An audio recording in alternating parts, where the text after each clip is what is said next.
Now we hear from a Chinese dissident. He says he's a changed man after seeing information from the free world. He tells us about the costs that came with choosing freedom. NTD's Juliet Song has more on that.易劉is from China's Hubei province. That's where Wuhan is located and where the CCP virus was first detected. After the virus broke out, authorities put Hubei on lockdown, cutting off its access to the outside world. At that time, Yi went to the border between Hubei and another province. I found the border was locked off, and there was no way you could cross it. I filmed some videos and shared them in a social media group chat. The day after he posted those videos, Yi got a phone call from police officers. They said I was spreading bad speech online and that I should be held responsible and that I face prison sentences. Yi said he was scared. The police officers called me multiple times to threaten me, and local authorities also threatened me. They said I was attacking the Chinese Communist Party, the government, and China on Twitter, and they asked me to delete my Twitter account.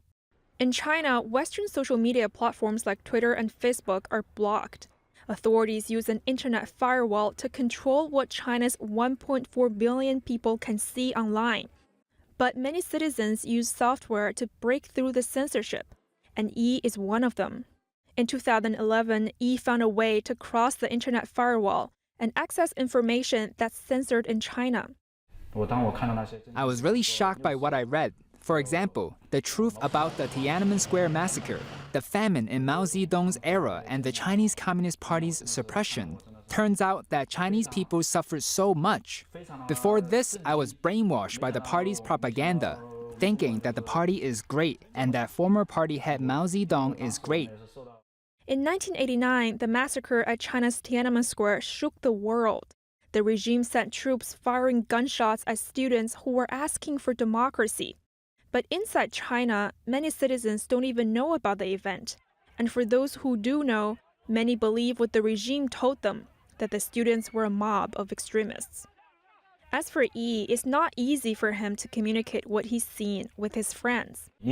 Many of them think there's something wrong with me when I criticize the Chinese Communist Party, and I argue with them.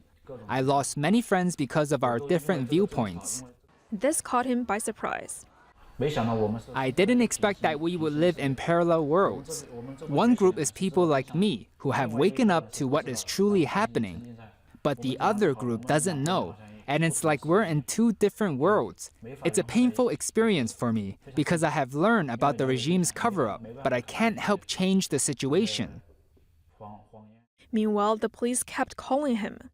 I was really scared, so I gave up my business in China, left my family, and came to the U.S. Yi arrived in New York about 4 months ago, but he left behind a broken family.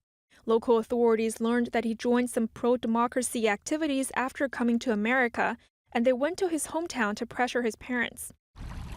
Yi says his parents were quite scared and want to cut ties with him. I was really sad at first, but on second thought, I could understand them. There's a big gap between our two generations. Some support the Chinese Communist Party, some are against it. Yi says it's hard for people to make choices when they don't have access to free information. But he also believes that more Chinese citizens will find a way to break through the censorship and taste freedom. Juliet Song, NTD News.